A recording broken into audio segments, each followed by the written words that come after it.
The Squid Game doll wasn't always a scary entity.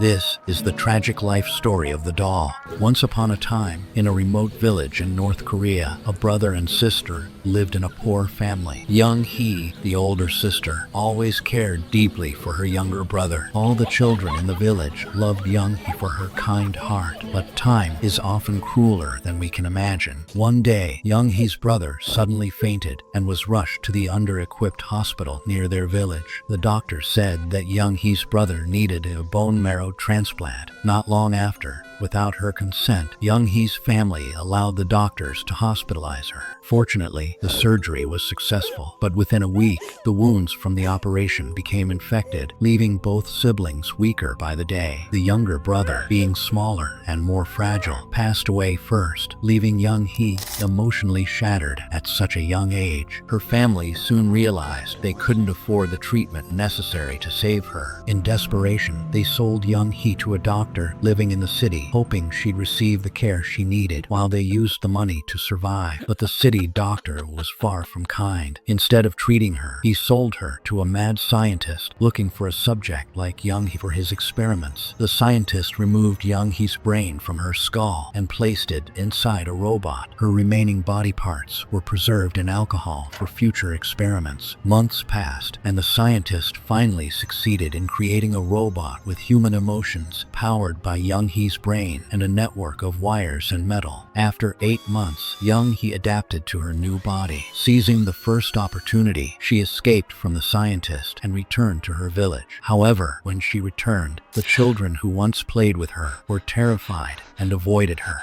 Ordinary people who saw her were horrified, filming her on their devices. These videos went viral on social media, and soon the whole world learned of her existence. The South Korean government sent a helicopter to capture her and placed her in a museum for safekeeping. Even though Young Hee's brain remained that of a child longing to play, she was confined in bulletproof glass within the museum. She became famous, but one night the museum's power went out. By the next morning, Young Hee had disappeared without a trace. She was taken to an island where her technology and components were used to build a larger version of her. This new version could scan with its eyes and detect movement. From that day onward, Young Hee's soul remained trapped inside the robot, tortured daily by the knowledge that her movements caused the deaths of innocent people.